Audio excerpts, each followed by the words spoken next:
Well, good afternoon and welcome to a very wet Longford Park Stadium in Trafford for this British Milers Club Trafford Gold Standard meeting.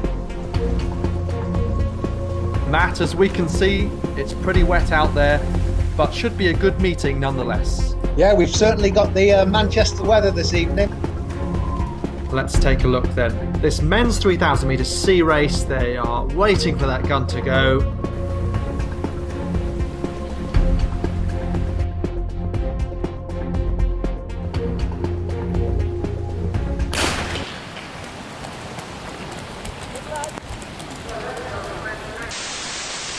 Authorities have cancelled New Year celebrations this weekend as a precaution as fears about the spread of a deadly new virus grow. Singapore has just confirmed its first case of the virus.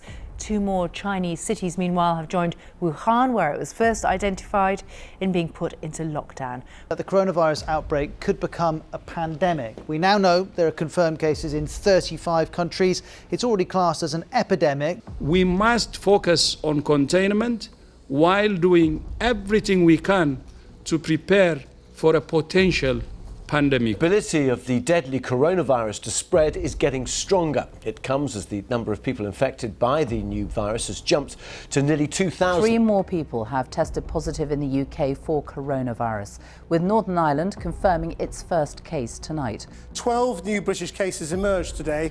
Keeping the country safe is the government's overriding priority. How long does the government have here to implement those measures to stop it spreading in the way we have seen it doing in Italy? Not a very long time. I would say a few days, really. You should avoid pubs, clubs, theatres and other such social venues. The government has announced measures which would have seemed unthinkable even a week or 2 ago. But as the Prime Minister and the Chancellor have made clear, this could only be the start. They say they are willing to do whatever it takes. It's just still not clear at this stage what that might be.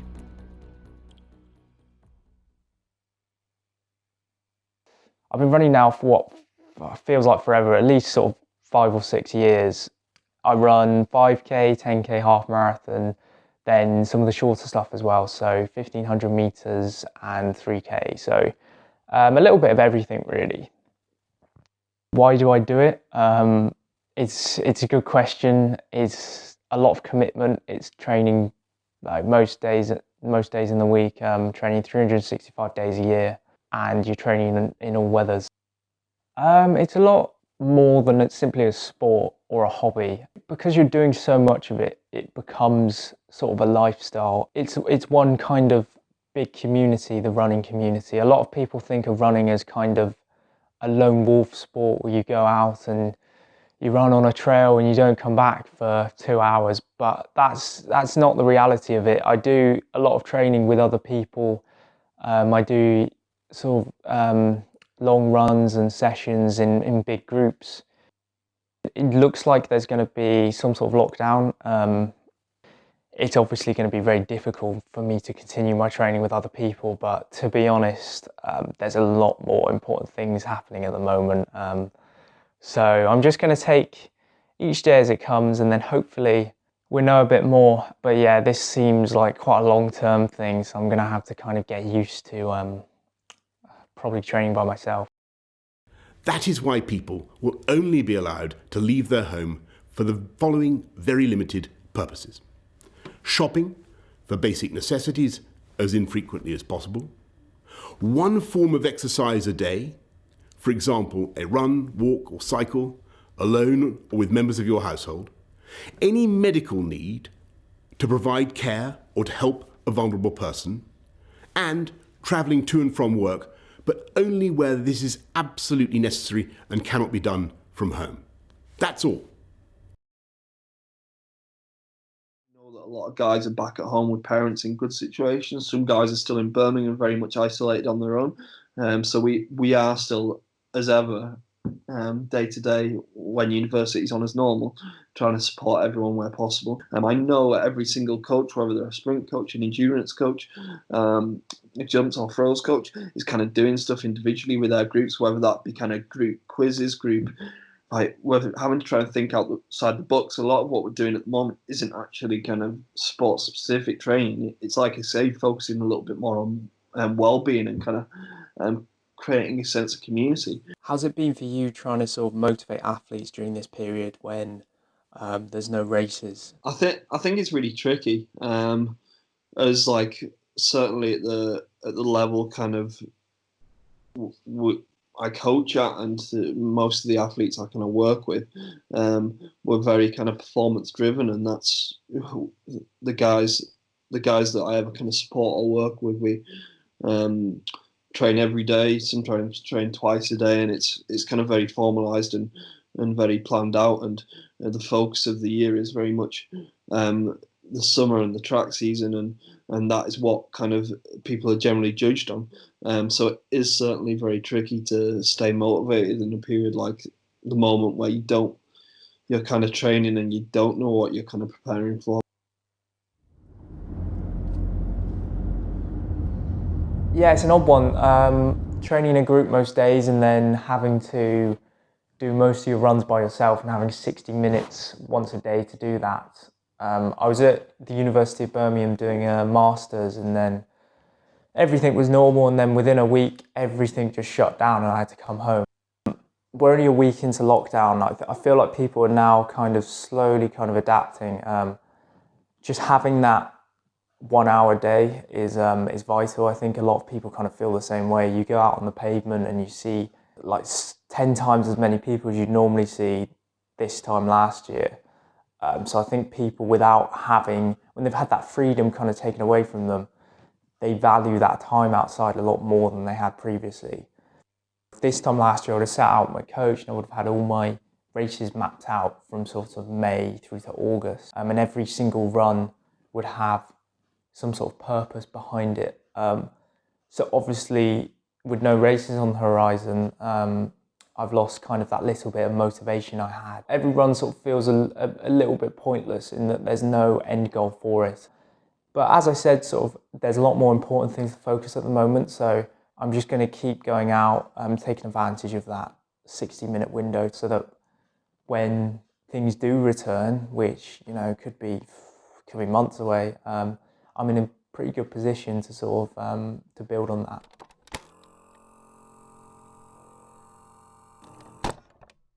James McRae, who's responsible, the key man, I think, aren't you, James, for pulling all this together with the virtual national road relay that kicks off tomorrow through to Wednesday. Do you want to say a little bit broadly about what the event involves? The women's side, there's over 60 complete teams of 12 entered, Really? 6 of which are B teams. Yeah. And an additional 69 teams on top of that have a scoring 6. So these guys have organised a virtual race where you run 5k, you record it on your watch and then you upload it to the internet. It's to replace a race in the athletics calendar called the 12-stage relay, which is typically held this time of year, and it's a great event in Sutton Coldfield Park in Birmingham. My training hasn't really had any structure, so it's quite nice to have something at least to aim for, rather than just sort of going out and just logging miles and not really kind of know what I'm really preparing for at the moment.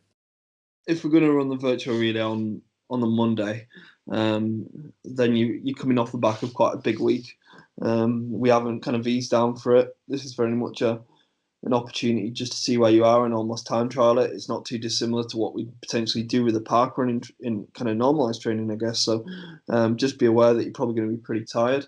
I'd make sure that you probably get a slightly longer warm-up to usual. You're only kind of running hard of just over 3 mile. So certainly we want to keep the volume quite high. So probably make sure you're warming up for at least 3 mile and warming down for at least 3 mile. I don't know what surface you're going to use for the 5k, but don't get fixated too much by the watch. I know it's very difficult when you're going to have to use your Garmin and you're going to have to use GPS. But all I would say is get out pretty hard and give it a good go, really.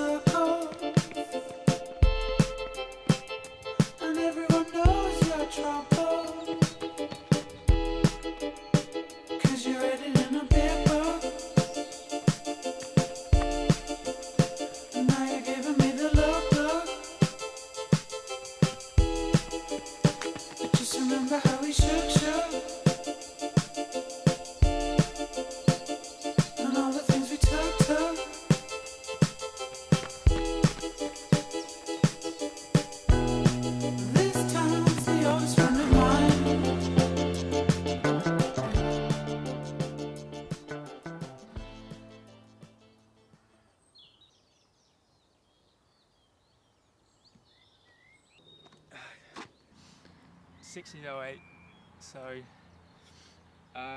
not my best, but I'll take that. It's just really tough. I think virtual racing is much more of like an entertainment thing. It's not a... Yeah, you don't get the whole kind of race day atmosphere. You don't get the kind of chasing someone down. You can't push yourself to the same kind of limit as you can in a virtual race. It's more, I miss running in a pack. I miss having people around me and just being able to zone out and just run with people in a flow. For some reason, that feels like very tribal, very like, just really enjoy that. And then when you're on your own, it's just you and your mind. Sometimes it's great. Sometimes you can just go into this kind of zen mode. But when you're having a bad day, you're having a really bad day when you're on your own. It makes it a lot harder to pull through and actually finish your runs. I think that like running with a group of people with all the same kind of attitudes and goals can be really motivating, really helpful for people in our boat, especially like because we're not at the top of the sport. We need to take support from wherever we can get it, and quite often that's from your peers. So I think I definitely miss that. Like you can manage, but there's no comparison to being able to run in a group and the kind of levels you can get to with other people around you. I think it's made me realize that running isn't the most important thing in my life. Like while I was at university, it was my whole extracurricular, social circle, what I looked at on social media, everything like that. But being at home and kind of separating myself from that field, especially when being injured as well, it's helped me realize that I do enjoy other things, and there are a lot more important things to me than running.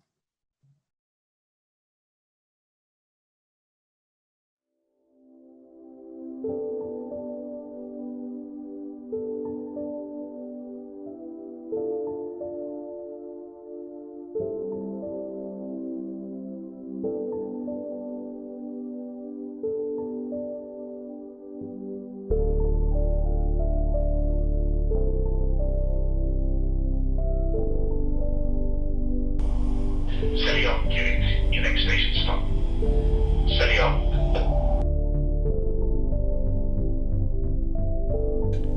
Yes. Why is that? Do you want to go first? I was going to say because he cares about his essays more than I do. Is sport and running really important at this time?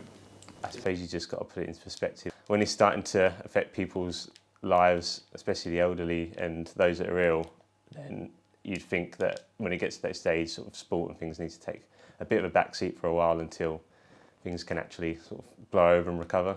In terms of plans for the summer, so I would have sat down with my coach end of February and we would have discussed what the plans were going forward for the summer and all sort of set out races and things, but it's been quite a change now because of now the virus has come along.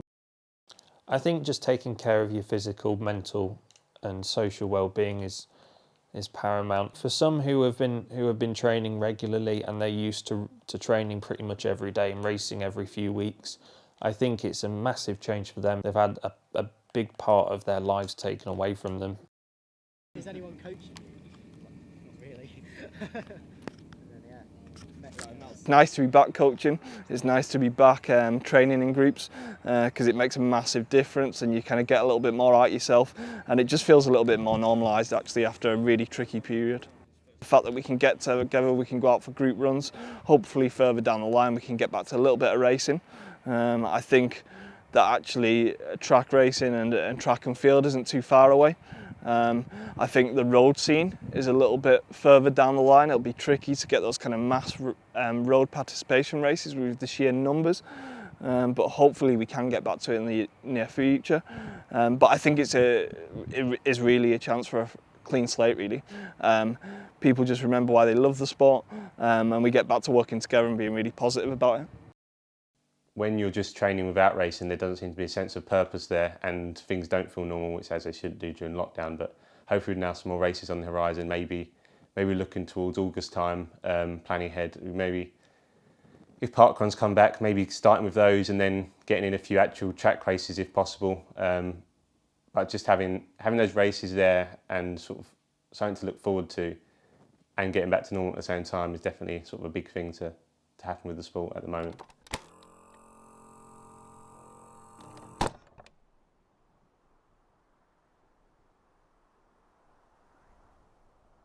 I've been sort of training so long and not having kind of anything in the pipeline, so it's great to be able to have that competition back. I don't quite have the speed in my legs yet. I've been training for longer stuff, so I'm down here at the track trying to get sort of the quicker reps into 100 metre, 200 metre, get the legs turning. I'm just going to enjoy sort of being back in the sport again and loving my racing and just sort of having fun with it and see where it goes.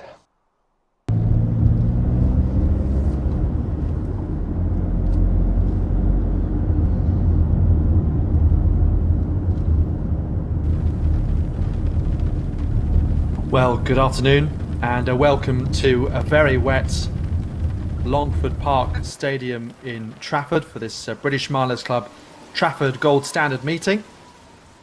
Let's take a look then. This men's 3,000 metre C race, they are waiting for that gun to go.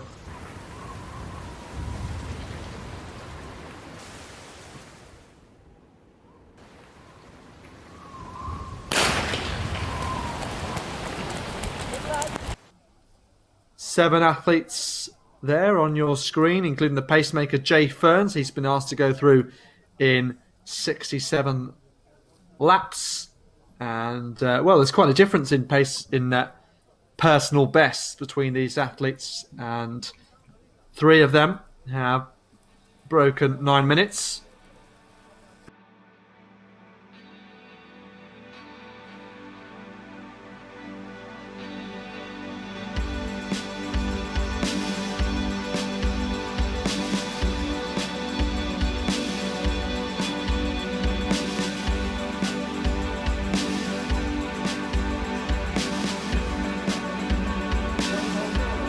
He leads the race.